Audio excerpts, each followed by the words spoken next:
Sahabat Mako Cakra Channel, malam ini kita lagi duduk santai di toko RNB. Nah, ini bersama Kilingkar Geni kita mau mengadakan obrolan santai seputar Riyadho Shifa atau tentang pengobatan alternatif. Sebelumnya kita buka, kalau Kilingkar Geni ada pertanyaan, ada nggak? Saya itu mau nanya seperti ini, dan selama dalam tahap pengobatan ini dan yang kita lakukan itu kan, jadi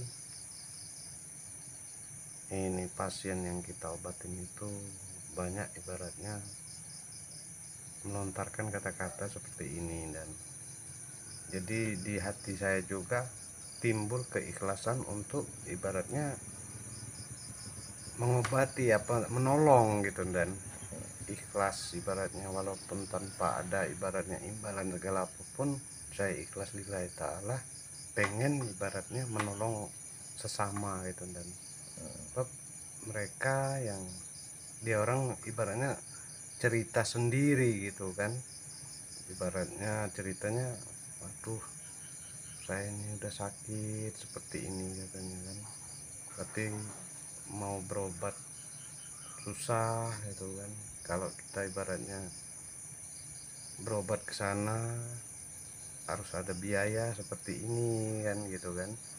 Jadi terenyuh hati saya mendengar kata-kata seperti itu, dan yang saya katakan itu, kita itu ibaratnya ini menanggapi omong-omongan seperti ini gimana gitu, dan baiknya itu.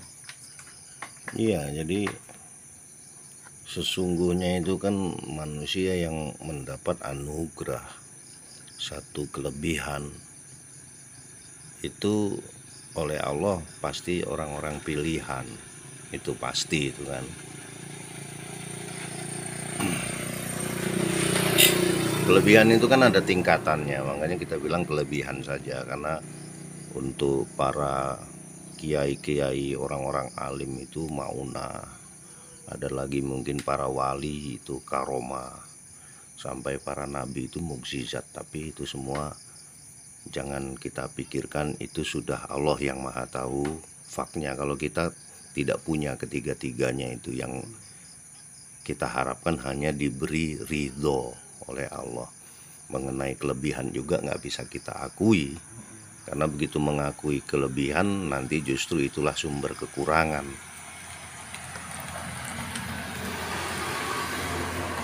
Dari kecil ini saya hobi sekali memang pada suatu-suatu yang unik, suatu-suatu yang aneh, karena Allah ini maha besar. Kadang-kadang aneh, dan saya masih kecil dulu sering sekali merasakan yang aneh-aneh. Jadi dari yang aneh itulah saya ingin melanjutkannya. Nah, dari pengalaman yang saya rasakan, sering merasakan yang aneh, karena Allah sendiri ternyata adalah maha ghaib. Terkadang memberi petunjuk itu hanya sederhana sih, kadang hanya hembusan angin, kadang hanya perasaan, kadang macam-macam. Karena kalau kita lihat teman-teman yang agama lain ketika memuja Tuhannya hanya kembang jatuh pun bisa jadi isyarat. Itu salah satu bentuk bahwa Allah mengajak kita untuk berpikir kan. Nah, pertama kali itu saya masih SMP lah waktu itu.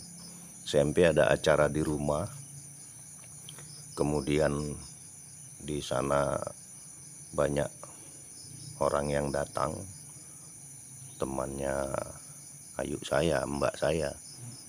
Itu tiba-tiba ada yang sakit.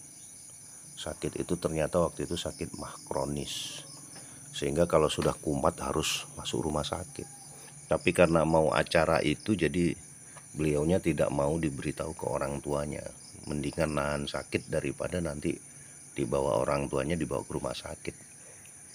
Di situ saya melihat wajah ketakutan yang sangat luar biasa, namun kalah akhirnya dengan wajah yang menahan sakit.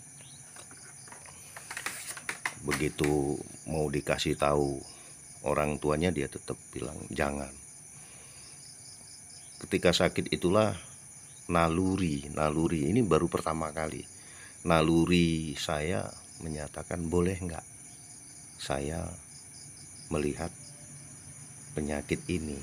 Tapi waktu itu dilarang sama yang lain, dibilang anak kecil tahu apa kan gitu kan. Tapi karena naluri itu semakin besar, kemudian saya mencoba menyentuh dan membaca doa. Itu alhamdulillah mereda dan penyakitnya hilang gitu kan. Itu pertama kali yang saya lakukan. Itu agamanya Kristen waktu itu. Jadi disitulah terjadi keakraban antara saya dan dia. Hanya saja di dalam hati itu selalu saya simpan kelebihan ini menjadi satu pondasi, bahwa niatkan untuk menolong, jangan niatkan untuk memperlihatkan keahlian gitu, jangan. Karena anugerah itu nggak bisa dipamerkan. Sampai ketemu lagi saudara yang ternyata memang usus bocor, didiagnosa. Tapi malam itu kan mau dibawa ke rumah sakit nggak bisa, jerit-jerit. Saya pun memberanikan diri dan alhamdulillah ya reda. Hanya saya sarankan untuk besoknya dibawa ke rumah sakit kan gitu. Artinya kita enggak juga saklek pada kita pegang pasti sembuh, jangan pikiran itu. Kita tetap menyadari bahwa Allah Subhanahu wa Ta'ala itu memiliki rencana, memiliki cerita yang dahsyat hikmahnya gitu. Nah, pada kurun waktu itu di perjalanan merantau, tugas kemana-mana, ini sering sekali dijumpai orang-orang sakit dan minta obat. Dan alhamdulillah memang ada perubahan di situ. Ingin sekali akhirnya membantu, yaitu ikhlas membantu itu yang ada di dalam hati, karena meringankan beban biaya, beban kesakitan seseorang. Sampai pada suatu kelak, sekitar berapa 10 tahunan yang lalu lah, ketika saya sudah di sini, ada orang dari Bumi Ayu itu dibawa ke rumah dalam keadaan linglung. Jadi saya dipeluk sama orang itu, diajak ketawa terus, ini orang kenapa ya? Keluarganya ini sangat tidak enak waktu itu kepada saya. Pak, jangan gitu Pak, jangan gitu Pak. Karena menginginkan bapak itu menghormati saya. Tapi saya bilangin biarin dia meluk saya, biarin dia mau ngomong apa kan gitu. Setelah itu sang istrinya ngatakan bahwa dia habis dibawa ke tempat pengobatan alternatif dan diminumkan air kecubung. Mabuk lah, memang sakitnya hilang, tapi kan mabuk itu. Jadi malam itu saya bilang, ya sudah, nanti insya Allah saya main ke rumah. Itu 3 hari baru hilang mabuknya. Ketika saya main ke rumah itu, sang bapak tadi menangis, meminta maaf Pak, diceritakan istri saya kurang ajar sama bapak. Enggak apa-apa, saya bilang. Jadi beliau kena leper dan selama saya tidak memikirkan tentang pengobatan alternatif, di saat itu saya dipertemukan oleh Allah salah satu orang yang sakit, tapi saya merasa bahwa baterai kehidupannya tinggal sedikit waktu itu. Akhirnya saya banyak memberi nasihat kepada dia dan keluarganya, bagaimana cara ikhlas segala macam. Ternyata orang tersebut, ya apa ya, saya bersedih hati. Itu diperlihatkan obat kecil. Saya tahu obat itu, saya tidak sebut namanya. Itu harganya kala itu sekitar 75.000 10 tahun yang lalu. Itu dua, berarti kan sekitar 150. Tapi beliau membayarnya dengan seharga 5 juta. Jadi satu obat itu dijual 2,5 juta, diklentek supaya tidak ada tulisan. Botolnya juga dirubah, kemudian ditulis dengan tinta emas. Waktu itu kalau nggak salah bacaannya Bismillahirrahmanirrahim. Nah, orang-orang yang seperti ini saya kecewa sekali kan gitu. Orang ini menebus dua obat itu menjual motornya. Waktu itu laku seharga 6 juta, jadi 5 juta dibayarkan untuk obat itu. Di situ kesedihan saya semakin meningkat.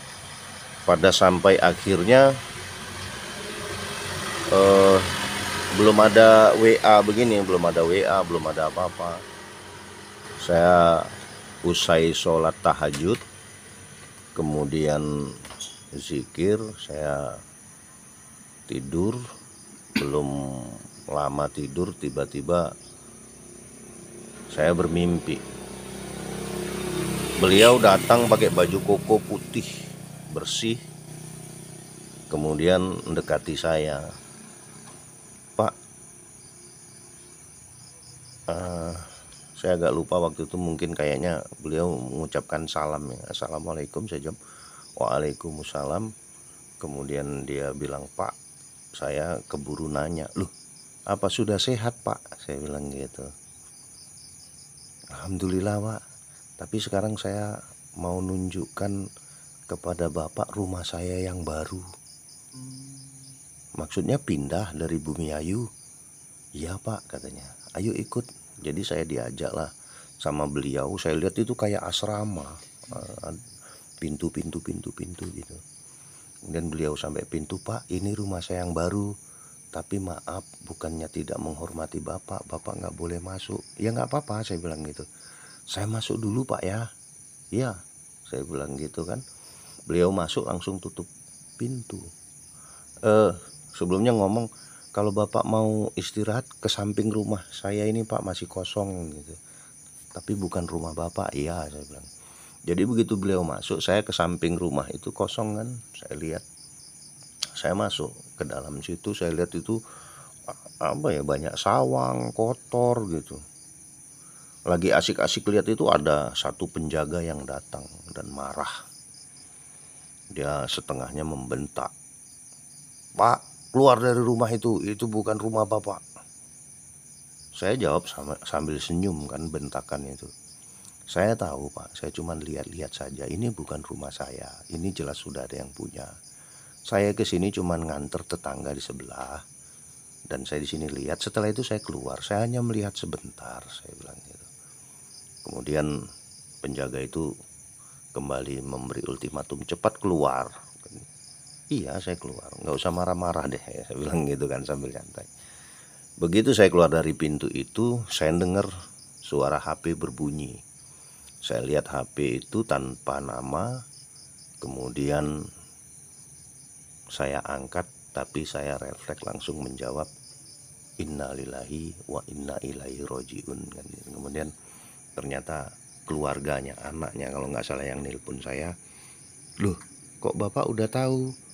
Saya ngebel ini mau memberitahukan bahwa Bapak saya sudah meninggal malam ini. Saya lihat sekitar waktu itu hampir 2:30 lah.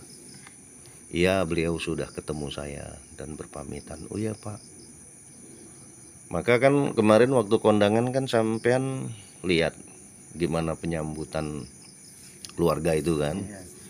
Jadi mereka semua waktu saya takziah ke sana itu menyatakan bahwa Bapak sudah sering kali memberikan satu kisi-kisi lah, satu nasihat kami ini agar ikhlas, agar ikhlas, agar ikhlas. Ternyata eh, beliau ini segera akan bertemu dengan Allah Subhanahu wa taala. Makanya keluarga ini apa namanya ya, mengikhlaskan itu semua. Bahkan si almarhum juga ketika saya nasihati sudah mempersiapkan diri dengan baik-baik.